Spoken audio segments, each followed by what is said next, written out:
how many of us in this room think Earth is still flat? Please raise your hands. How many of us think Earth is round? How many of us think Earth has so complex shape that we can't describe? Toastmaster and fellow Toastmasters and guests. My SSFI project is entitled The Various Representations of the Earth's Surface. Actually, the Earth's surface that we stand on is very complex. Some say it's pear-shaped, some say it's round, some say it's flat, some say others. However, in this speech, I will discuss the 4 types of representations. The geoid, the ellipsoid, the sphere, and the plane. Let's start with the most, or let's say the mathematical complex layer called the geoid. What is a geoid?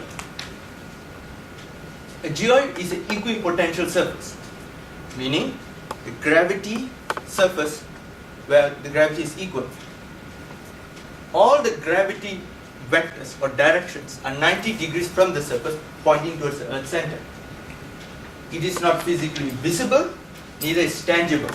It's not like you can dig in under here and find it. However, it has a physical companion, a close approximation called the mean sea level.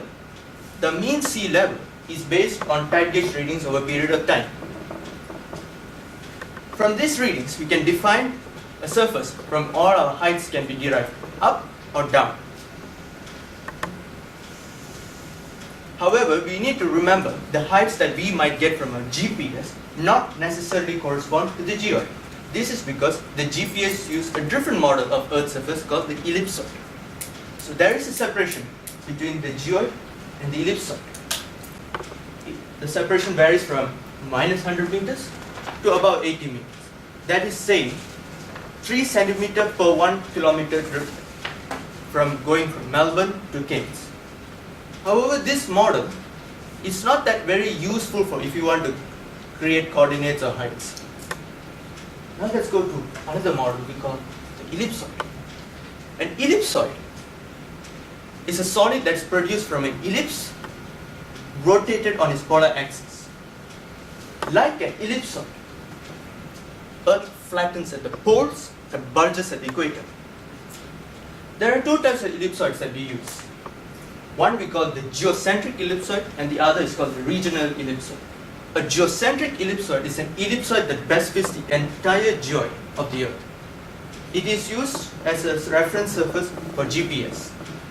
A regional ellipsoid is an ellipsoid that best fits a section of geoid only. For example, an ellipsoid that best fits Australia.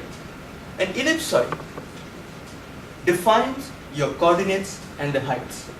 With the advent of GPS, geocentric ellipsoid is commonly used and slowly replacing of regional ellipsoids. Now let me go to a more simpler reference surface we call Earth as sphere or round. Most of us would like to think Earth is round. No problem. How it is being used? Let's say I produce a world map as big as this size. I can safely assume the Earth is sphere. Or I produce a page-sized map of Australia. I can safely assume the Earth is sphere. However, when you start producing topographic maps or maps of a small area of larger scale, using sphere is asking for trouble. It introduces a lot of errors. That is why you need to go back to ellipsoid again. This concept also used in Atlas production for simple maps and so on and so forth. Now let's go to the last reference surface I would like to refer to. That is Earth as a plane. Most of us think Earth as flat, concept, as old, disregarded idea. No, it can be used. Let's say I want to survey, measure the borders of a housing area. Your house lot is so small in comparison to the Earth. Let's imagine I got an A4 size paper on my hand and I got a sphere as big as this Australian Postmasters building. If I put that A4 size paper on that sphere, the curvature is very small. I can safely assume that particular A4 paper is flat. So this concept is the same for surveying the small areas. However, we need to be careful that once we start surveying 50 kilometers, 100 kilometers, 200 kilometers, Earth ceases to be flat and the curvature can be seen. That's why we use ellipsoids. The concept Earth as plane or flat is the foundation of another type of surveying called the plane surveying. In conclusion, I've discussed the various representations of the Earth's surface. All you need to remember is four of them: the geoid, the ellipsoid, sphere, and plane. That's all. No need to remember other things. We use it based on its practicality and its accuracy. That's for my speech today, Mr. Tosu.